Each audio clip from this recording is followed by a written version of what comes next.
Pada pertemuan kali ini kita akan belajar tentang klasifikasi makhluk hidup. Pernahkah kalian memperhatikan robot?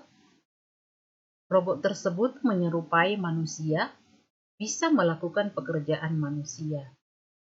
Tetapi apakah robot itu termasuk makhluk hidup? Tentunya tidak.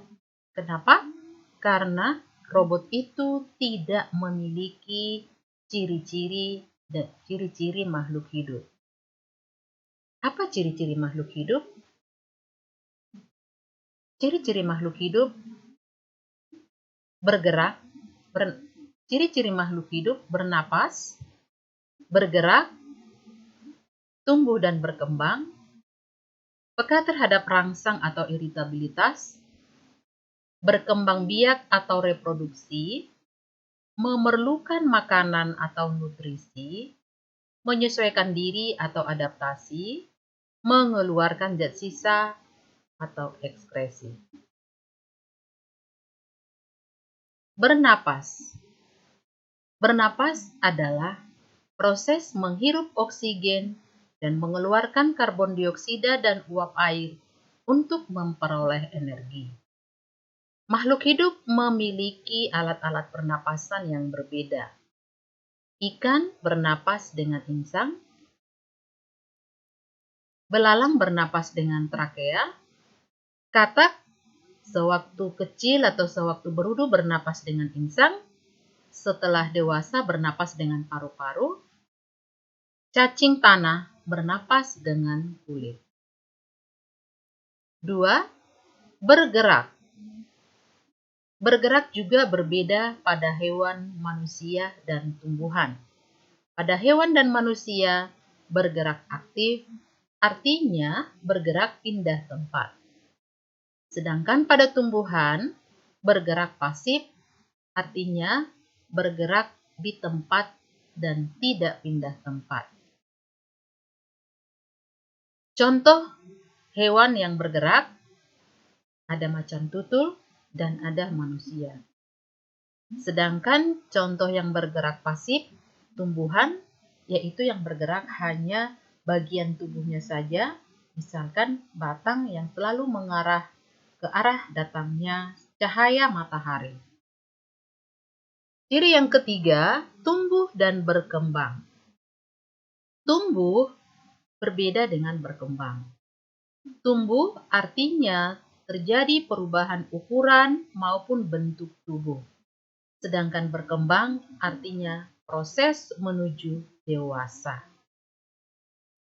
Gambar berikut ini menggambarkan tumbuh, yaitu terjadi perubahan ukuran, di mana ukurannya anak balita berbeda dengan anak-anak, berbeda dengan remaja dan dewasa. Jadi di sini ada perubahan ukuran.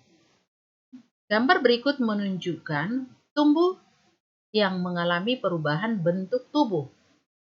Dari bentuk telur, bertumbuh menjadi ulat, bertumbuh menjadi kepompong, kupu-kupu muda, dan kupu-kupu dewasa. Sedangkan contoh berkembang, misalkan tumbuhan menghasilkan bunga, atau manusia dewasa mulai mengalami pertumbuhan dada, atau dada mulai melebar, atau kalau pada perempuan mulai pertumbuhan payudara. 4. Peka terhadap rangsang atau iritabilitas. Tumbuhan peka terhadap rangsang. Contohnya, daun putri malu peka terhadap rangsang sentuhan.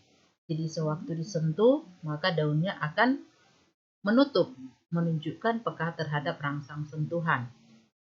Manusia peka terhadap rangsang cahaya. Jika mendapatkan cahaya yang banyak, maka mata akan menutup. Hewan, dalam hal ini hewan kaki seribu, peka terhadap rangsang sentuhan. Jika disentuh, maka tubuhnya akan menggulung. 5. Berkembang biak atau reproduksi. Berkembang biak artinya menghasilkan individu baru, sehingga makhluk hidup tersebut tidak punah. Makhluk hidup berkembang biak dengan dua cara, yaitu dengan cara generatif atau kawin, dan dengan cara vegetatif atau tidak kawin. Tumbuhan berkembang biak dengan generatif maupun vegetatif.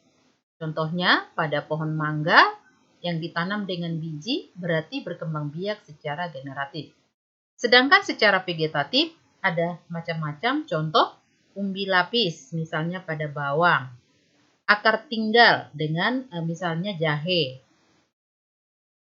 tunas adventif misalnya cocor bebek, stek misalnya singkong, mangga yang dicangkok, kemudian ada juga bunga alamanda yang biasa dirunduk atau dengan cara merunduk.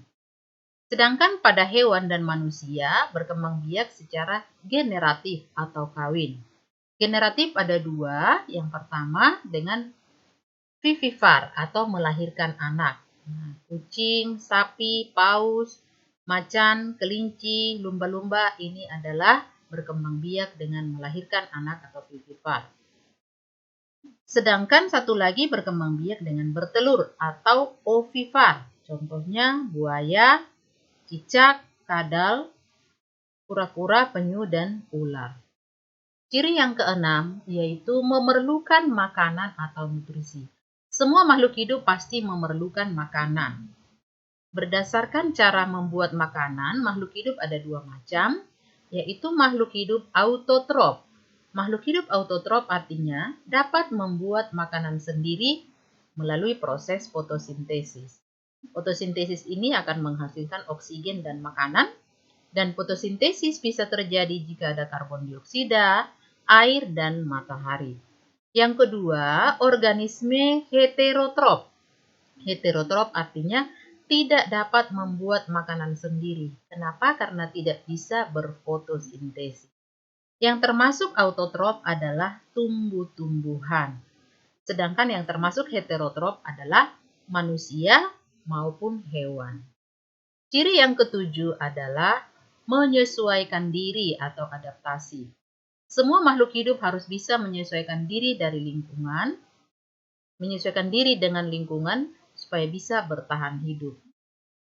Contoh, untuk menyesuaikan diri dengan lingkungan yang kering, tumbuhan kaktus beradaptasi dengan cara daunnya bermodifikasi menjadi duri, sehingga penguapan kecil. Yang kedua, bunglon. Bunglon bisa merubah warna tubuhnya sesuai dengan warna lingkungan untuk bisa mengelabui mangsa, sehingga dia bisa tetap bertahan hidup. Yang kedelapan adalah mengeluarkan zat sisa. Zat sisa ini adalah racun, sehingga harus dikeluarkan dari dalam tubuh. Untuk mengeluarkan zat sisa, manusia mengeluarkan zat sisanya melalui kulit, yaitu zat sisanya berupa keringat. Di dalam keringat tersebut mengandung zat-zat sisa yang tidak diperlukan lagi. Tumbuhan mengeluarkan zat sisa melalui stomata atau mulut daun. Inilah 8 ciri-ciri makhluk hidup. Kemudian kita belajar tentang klasifikasi. Apa itu klasifikasi? Klasifikasi adalah cara mengelompokkan makhluk hidup berdasarkan kesamaan ciri-ciri. Apa tujuan klasifikasi? Kenapa kita harus melakukan klasifikasi? Yang pertama, untuk mengelompokkan makhluk hidup. 2. Untuk mendeskripsikan ciri makhluk hidup. 3. Untuk mengetahui hubungan kekerabatan. 4. Untuk memberi nama makhluk hidup. Dasar klasifikasi. Dasar klasifikasi yang pertama berdasarkan persamaan dan perbedaan yang dimiliki. Yang kedua, ciri bentuk tubuh atau morfologi. 3. Ciri organ dalam tubuh atau anatomi. Dan yang keempat, manfaat, ukuran, tempat hidup, dan cara hidup. Klasifikasi sering juga disebut dengan istilah taksonomi.